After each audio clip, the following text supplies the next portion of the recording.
Hey everyone, Sherman Chin here, and today we're going to talk about the AMD Ryzen 9 AI 300 series laptop SoCs or system on chips versus the Snapdragon X Elite and of course the other laptops as well. And here I'm just going to comment on Matthew Monos's video because I agree with his opinion on whether to get a laptop or not this year. So let's take a listen on the AMD Ryzen 9 AI. 10 to 12. The AMD Radeon RDNA is going from 12 to 16 compute units, so the integrated GPU is going to be significantly faster.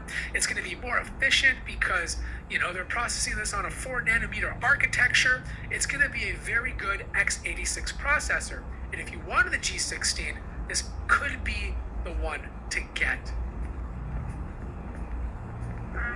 But if you're looking at so he was talking about actually computers that are more powerful than Snapdragon X Elite, and that one, the AMD Ryzen 9 AI, is probably what you want to wait for because it has x86 support, and when you have x86 support, it's backward compatible with all the other Windows programs before it.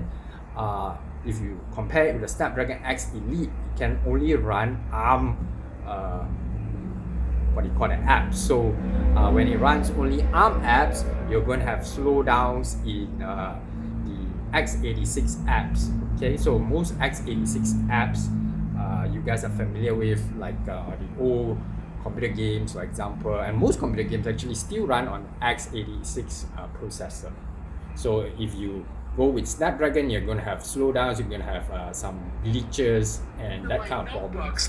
Like something comparable to a Dell XPS 13 or a MacBook Air.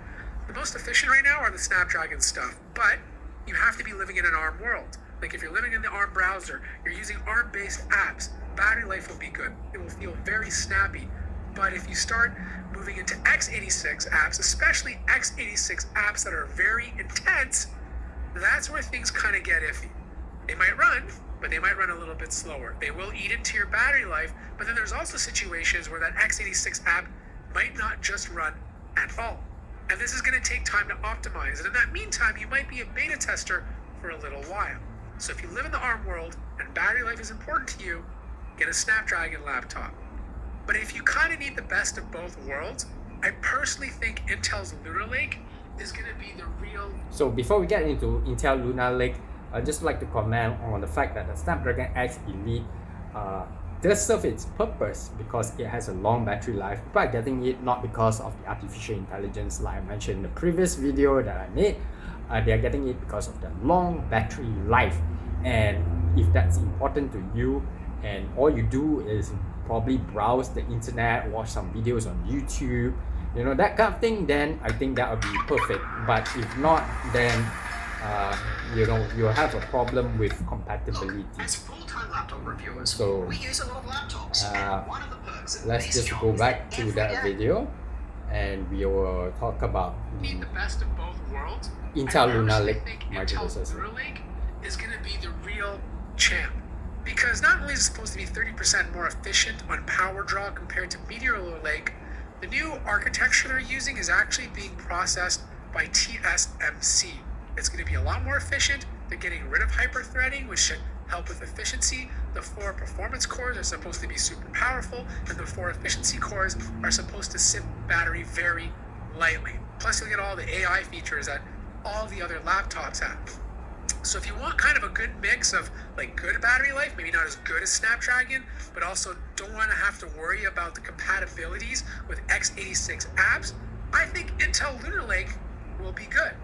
Also, the benefit of waiting for the AMD Ryzen AI 300 chips and the Lunar Lake chips is the updated integrated graphics. I truly believe that these new integrated GPUs... Yeah, so as Matthew mentioned, Snapdragon X Elite they don't have a very strong graphic processing unit. So the AMD and the Intel Lunar Lake would, of course, beat the Snapdragon X Elite when it comes to graphics. So if you want to play games, then obviously you're going to go for either AMD or Intel. And AMD is not going to be as power efficient as the Intel Lunar Lake, as I mentioned before. So yeah guys, if you are waiting and you are looking for a laptop, I would suggest waiting for the AMD Ryzen 9 AI 300 series that's coming out on July 28th, which is just a few weeks away. And if you want something of a balance between performance and battery life, then wait for Intel Lunar Lake, which is about 2 more months in September. So yeah guys, I will continue to update you with more videos like this. If you like videos like this, please give me a thumbs up, like and subscribe, and click the notifications bell. And I will show you this Kaiser Beyond before I leave. You can actually get this from thomastools.com.my for 5% off and using my discount code Sherman Chin. It's a very fidgety knife that you can use to put on display. I've always put it on display when I'm doing videos like this. Alright, thank you very much guys. I'll see you guys in the next one. Take care now. Bye.